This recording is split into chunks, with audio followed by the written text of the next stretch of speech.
एक केस, एक royal marriage और एक डेंजरस कोलैप्स। एपिसोड 7 ने सिर्फ लव स्टोरी को आगे नहीं बढ़ाया बल्कि पैलेस पॉलिटिक्स का गेम भी फुल ऑन कर दिया है। और सबसे बड़ा सवाल, हुईजू सच में प्रिंस यान से प्यार करती है या सिर्फ पावर के लिए वो शादी कर रही है? और क्या ईरैंग ही किंग की डेथ के पीछे है? सो गाइस, इन सारे सवालों के जवाब आज हम इस ब्रेकडाउन में जानेंगे, तो वीडियो को एंड तक देखना। तो एपिसोड 7 की स्टार्टिंग होती है प्रिंस इयान और हुईजू के इंटेंस यॉट किस के बाद, जहां दोनों क्लियरली ऑकवर्ड फील कर रहे होते हैं लेकिन उनके इमोशन कंट्रोल से बाहर जा चुके हैं। एंड घर लौटने के बाद भी वो नॉर्मल बिहेव करने की कोशिश करते हैं, लेकिन रात को दोनों सिर्फ उस किस के बारे में सोचते रहते हैं।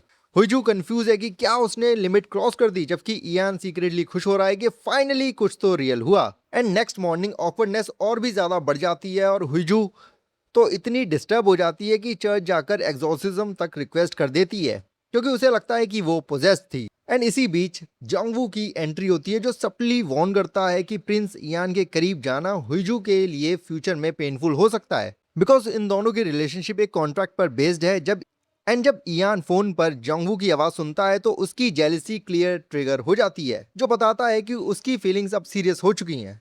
स्टोरी यहाँ से पैलेस पॉलिटिक्स की तरफ शिफ्ट होती है, जहाँ इयान और किंग वेडिंग डेट डिसाइड करते हैं, जबकि हुईजू अपनी कंपनी के शेयर्स हैंडओवर करके एक रिस्की डिसीजन लेती है ताकि वो प्रूव कर सके कि वही बेस्ट सक्सेसर है। एंड हेल्थ चेकअप वाला सीन इमोशनली बहुत स्ट्रांग है, जहां डॉक्टर हुईजू के फास्ट हार्ट बीट पर डाउट करता है और प्राइवेट मूवमेंट में इयान उसे किसके बारे में बताता है।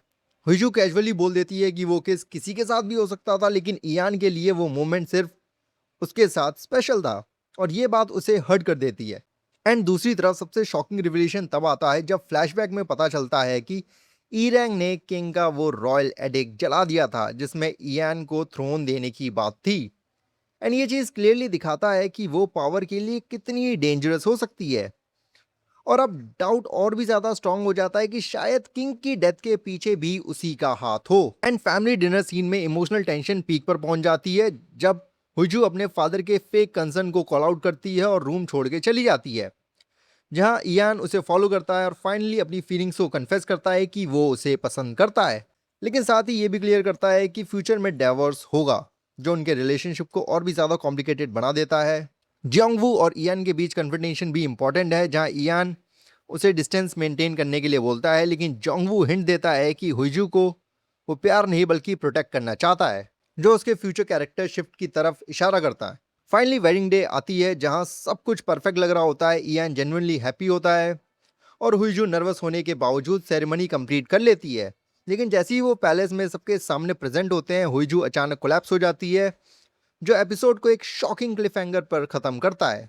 ओवरऑल एपिसोड रोमांस और पॉलिटिक्स के परफेक्ट ब्लेंड है, जहां एक तरफ लव ट्रायंगल इंटेंस हो रहा है, वहीं दूसरी तरफ हिडन एजेंडाज और पावर स्ट्रगल्स भी सरफेस पर आ रहे हैं। और सबसे बड़ा सवाल यह है कि क्या हुईजू पर कोई अटैक हुआ है, क्या ईरैंग मास्टरमाइंड है, और क्या जोंगवू फ्यूचर में विलेन बन सकता है? जो भी हो, एक बात क्लियर है कि ये रॉयल मैरिज सिर्फ स्टार्टिंग है, असली गेम अब शुरू हुआ है। बाकी अगर तुम लोगों ने एपिसोड देख लिया तो मुझे कमेंट करके जो बताना कि तुम्हें एपिसोड कैसा लगा।